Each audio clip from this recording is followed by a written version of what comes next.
بسم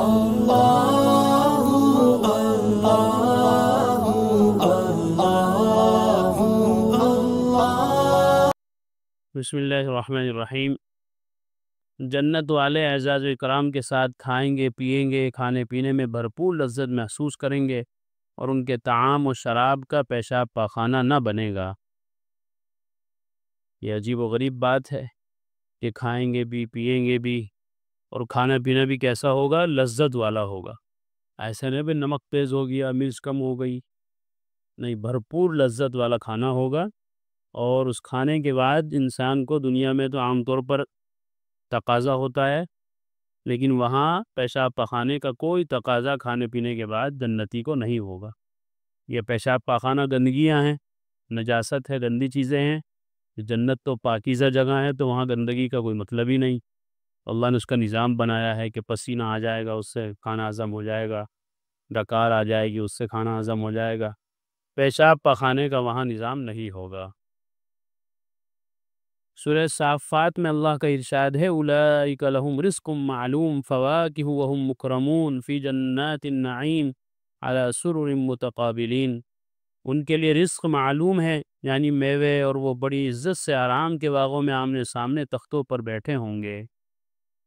خالی کھانا پینا اتنا مزیدار نہیں ہوتا جب تک کہ وہ اپنوں کے درمیان نہ ہو۔ آدمی اکیلا بیٹھ کے کھائے، اس میں اتنا مزہ نہیں آئے گا جتنا کہ یار دوستوں کے درمیان بیٹھ کے کھائے، جس میں گپ شپ بھی ہوتی رہے، ہنسی مذاق بھی ہوتی رہے، دل لگی کی باتیں بھی ہوتی رہے، تو اس کھانے کا مزہ ہی کچھ اور ہوتا ہے۔ آدمی اس کو یاد رکھتا ہے، ایسی دعوتوں کو، ایسی پارٹی کو آدمی یاد رکھتا ہے کہ جس میں سب اپنے ہوں، اپنے دوست ہوں، ان سے انسان کو تعلق ہو، دلی محبت ہو، لگاؤ ہو۔ ایسے لوگوں کے ساتھ کی گئی پارٹی یاد رہتی ہے انسان کو زمانے تک۔ تو جنت میں بھی اللہ نے سارا نظام رکھا ہے۔ اللہ انسان کی نزاکتوں سے، اس کی فطرتوں سے واقف ہے۔ اللہ ہی نے انسان کو بنایا ہے، اس کو پتہ ہے کہ اسے کیا کیا چاہیے، اس کو کن کن چیزوں میں مزہ آتا ہے۔ اس کو صرف کھانے پینے میں مزہ نہیں آئے گا، اس کا ٹیسٹ کھانے کا جب ہی بڑھے گا جب اس کے یار دوست بھی یہاں اس کے آس پاس بیٹھے ہوں اور مزے سے کھا رہے ہوں۔ تو اللہ نے وہاں بھی یہ نظام بنایا ہے کہ سب ایک دوسرے کے آمنے سامنے تخت پر، مسیریوں پر بیٹھے ہوئے کھا رہے ہوں گے، پی رہے ہوں گے۔ سورہ طور میں فرمایا، ان المتقین فی جنات و نعیم فاکہین بما آتاہم ربہم ووقاہم ربہم عذاب الجحیم کلوا واشربوا ہنیئا بما کنتم تعملون۔ بلا شبہ متقی لوگ باغوں میں اور عیش کے سامانوں میں ہوں گے، ان کا پروردگار جو کچھ ان کو عنایت فرمائے گا اس سے خوش ہوں گے، اور ان کا رب ان کو عذاب دوزخ سے محفوظ رکھے گا۔ ان سے کہہ دیا جائے گا کہ مزے کے ساتھ کھاؤ پیو ان نیک اعمال کے بدلے جو تم دنیا میں کرتے تھے۔ عمل ضروری ہے، عمل ہی کے بدلے میں وہاں یہ نعمتیں انسان کو ملے گی۔ اللہ نے الگ الگ اعمال پر الگ الگ انعامات جنت میں رکھے ہیں، الگ الگ آفر رکھے ہیں کہ نماز پڑھے گا تو وہ ملے گا، روزہ رکھا ہے تو وہ نعمت ملے گی، اور ایسے ہی کوئی اور نیکی کا کام کیا ہے تو کچھ اور اللہ کے یہاں اعزاز اور اکرام ہوگا۔ تو عمل پر دار و مدار ہے سارا، اس لیے آدمی کو اعمال کے اندر مشغول رہنا چاہیے کہ جنت و جنت کے جو انعامات ہیں، وہاں کی جو نعمتیں ہیں، وہ سب کم ملے گی بما کنتم تعملون، ان اعمال کے بدلے میں جو انسان دنیا میں کیا کرتے تھے۔ تو عمل ضروری ہے۔ حضرت جابر رضی اللہ عنہ سے روایت ہے کہ رسول اکرم صلی اللہ علیہ وسلم نے ارشاد فرمایا کہ بلا شبہ جنتی جنت میں کھائیں گے، پیئیں گے، اور نہ تھوکیں گے، نہ پیشاب پخانہ کریں گے۔ تھوک بھی نہیں آئے گا۔ پیشاب پخانے کی بات تو پہلے آ گئی کہ یہ پیشاب پخانہ نجاست ہے، ناپاکی ہے، گندگی ہے، اور جنت پاکیزہ جگہ ہے، وہاں گندگی کا کیا مطلب؟ اس لیے اللہ تعالیٰ نے نظام وہاں ختم کر دیا۔ نہ ناک صاف کرنے کی ضرورت ہوگی، کیونکہ یہ بھی ایک ایسی چیز ہے جس سے انسان کو گھن آتی ہے، خود اپنے آپ کو بھی گھن آتی ہے، کسی دوسرے کا ناک اگر دیکھ جائے، اس کو چھینکوں پہ چھینکیں آ رہی ہے اور وہ بار بار ٹیشو نکال رہا ہے، بار بار رومال سے صاف کر رہا ہے، تو ذرا برابر میں بیٹھے ہوئے کو بھی تھوڑی الجھن محسوس ہونے لگتی ہے۔ تو اللہ نے اس لیے نظام وہاں رکھا ہی نہیں۔ صحابہ نے عرض کیا کہ کھانے کا کیا ہوگا؟ جب پیشاب پخانہ نہ ہوگا تو ہضم ہو کر فضلہ کیسے نکلے گا؟ ہاں، حضرت صلی اللہ علیہ وسلم نے فرمایا کہ ڈکار آئے گی اور مشک کی طرح خوشبودار پسینہ آئے گا، اس ڈکار اور پسینے سے پیٹ خالی ہو جائے گا۔ سبحان اللہ۔ ڈکار آئے گی اور مشک کی طرح خوشبودار پسینہ نکلے گا، اور ان دونوں سے انسان کا کھانا ہضم ہو جائے گا۔ ڈکار بھی چونکہ ایسی چیز ہے کہ عام طور پر جو آدمی زیادہ کھا لیتا ہے تو ڈکاریں بھی بری بری آتی ہے، اس کو بولتے کھٹی ڈکاریں، خود آدمی کو بھی لیتے ہوئے کراہت ہوتی ہے، اور کوئی برابر میں بیٹھا ہو تو وہ بھی سوچتا ہے پتہ نہیں کیا کھا کے آیا۔ تو اس لیے فرمایا ڈکار آئے گی، لیکن کیسی آئے گی؟ وہ پسندیدہ، خوشبودار، اور پسینہ بھی کیسا آئے گا کہ وہ بھی مشک کی خوشبو کی طرح ہوگا۔ پسینے سے بھی آدمی کو بدبو آتی ہے۔ اللہ کی تسبیح و تعریف اس طرح بلا اختیار جاری ہوگی جیسے کہ ان کو بلا اختیار سانس آتا ہے۔ سانس آتا ہے انسان کو، چاہے کوئی نیک ہو، بد ہو، مومن ہو، کافر ہو، بڑا ہو، چھوٹا ہو، سب کو سانس آ رہا ہے جا رہا ہے، سانس آ رہا ہے جا رہا ہے۔ کوئی کسی کو اس میں ہاتھی گھوڑے جوڑنے کی ضرورت نہیں ہے، خود بخود بلا اختیار کے بغیر کسی تکلیف کے سانس آتے جاتے رہتے ہیں۔ تو جب یہ ساری نعمتیں وہاں جنتیوں کو ملے گی تو اللہ کی تسبیح اور اس کی تعریف بغیر کسی اختیار کے زبانوں پر جاری ہو جائے گی، یعنی اللہ کے ذکر کے لیے، اللہ کی تسبیح بیان کرنے کے لیے، اللہ کی حمد بیان کرنے کے لیے بندے کے اختیار کو دخل نہیں ہوگا کہ بندہ اپنے اختیار سے کہے گا سبحان اللہ سبحان اللہ سبحان اللہ الحمدللہ، نہیں، بغیر اختیار کے خود بخود زبان جاری ہو جائے گی۔ بعض روایات میں تسبیح کے ساتھ تکبیر کا بھی ذکر آتا ہے۔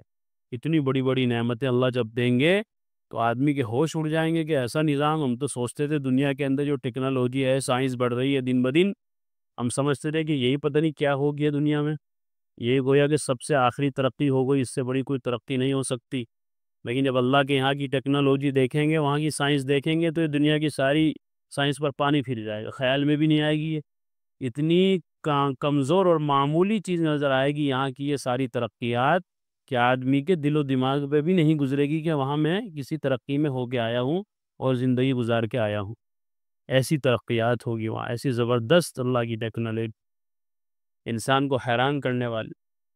اور یہ حیران کرنا ہی تو ہے کہ آدمی کھا بھی رہا ہے، پی بھی رہا ہے اور پیشاب پخانا نہیں۔ دنیا میں ذرا دیکھ لو، ایک دو دن اگر پیشاب پخانا بند ہو جائے تو انسان کی کیا حالت ہو جاتی ہے۔ یعنی جس طرح دنیا میں سانس لینے کے لیے تم کو نہ کوئی تکلیف ہوتی ہے اور نہ سانس لینے کا ارادہ کرنا پڑتا ہے اور نہ دوسرے کاموں کی مشغولیت سانس لینے سے روکتی ہے، اسی طرح جنتی حضرات اللہ کی تسبیح اور تحمید میں ہر وقت مشغول ہوں گے۔ نعمتوں اور لذتوں کی مشغولیت ان کو اللہ کی تسبیح اور تحمید سے غافل نہ کرے گی۔ ایسا نہیں ہوگا کہ وہاں بس کھا رہے ہیں، پی رہے ہیں، سو رہے ہیں، مستی کر رہے ہیں، اللہ کو بھول گئے، وہاں ایسا نہیں ہوگا۔ دنیا میں تو یہ ہوتا تھا کہ اپنے اختیار سے آدمی ذکر کرتا ہے، اپنے اختیار سے نماز پڑھتا ہے، اپنے اختیار سے دوسرے کام کرتا ہے، لیکن اللہ کی تسبیح اور تحمید وہاں بغیر کسی اختیار کے انسانوں کی زبانوں پر خود بخود ہر وقت جاری رہے گی۔ بلا اختیار تسبیح و تحمید جاری ہوگی اور تسبیح و تحمید سے نہ تھکیں گے، نہ نفس کو گرانی ہوگی۔ اتنی پیاری بات ہے کہ آدمی تھک جاتا ہے، کتنی دفعہ کوئی نیکی کر رہا ہے، کوئی نیک عمل کر رہا ہے تو اکتاہٹ ہو جاتی ہے۔ قرآن شریف پڑھنے بیٹھا، ایک پیج پڑھا، دو پیج، تین پیج پڑھے تو اکتاہٹ ہو گئی، بھائی بند کر دو۔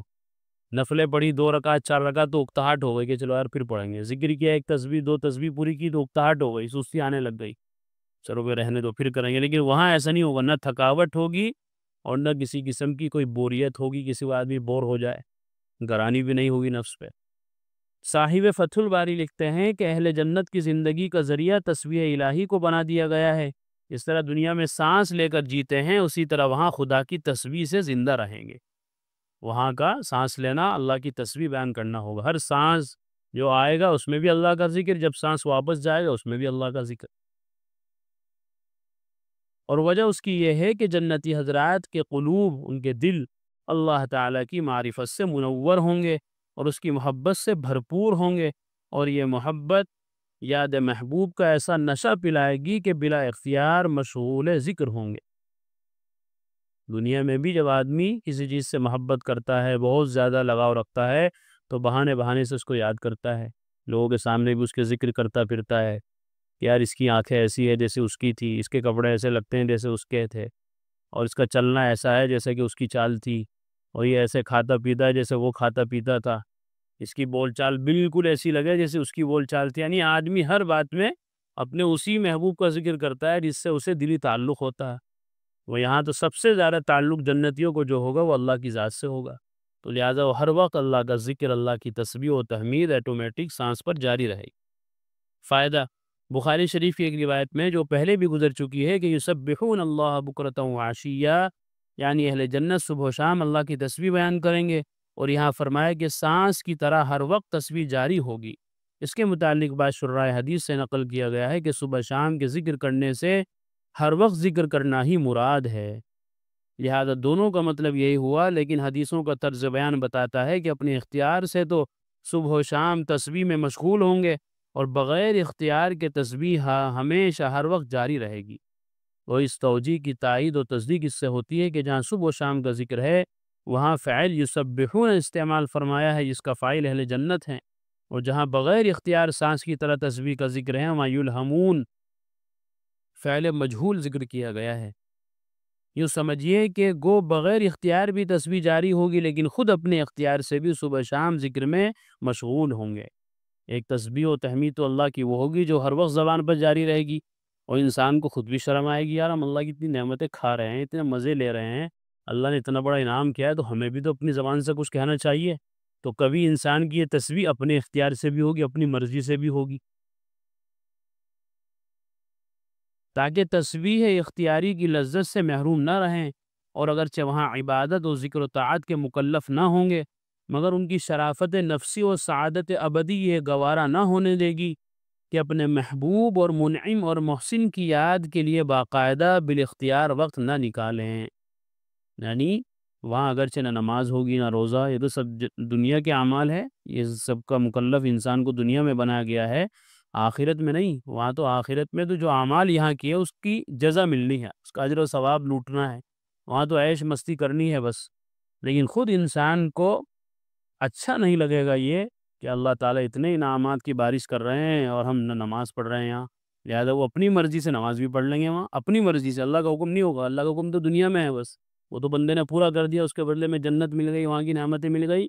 لیکن کبھی کبھی بندے کو خود بخود ہی یہ چیزیں یاد آتی رہیں گی تو وہ اپنی مرضی سے نماز بھی پڑھ لے گا، اور اپنی مرضی سے شکرانے میں روزہ بھی رکھ لے گا، اپنی مرضی سے دیگر اعمال بھی کرتا رہے، اپنی مرضی سے، اللہ کی طرف سے حکم نہیں ہوگا۔ خود انسان کو شرم آئے گی کہ اللہ تعالیٰ نے اتنا بڑا انعام کیا ہے، اتنی ساری نعمتیں ہمیں دی ہیں، اتنے سارے احسانات ہم پر کر دیے ہیں، چلو یار 2 رکعت شکرانے کی پڑھ لو، چلو یار آج 1 روزہ شکرانے کا رکھ لو۔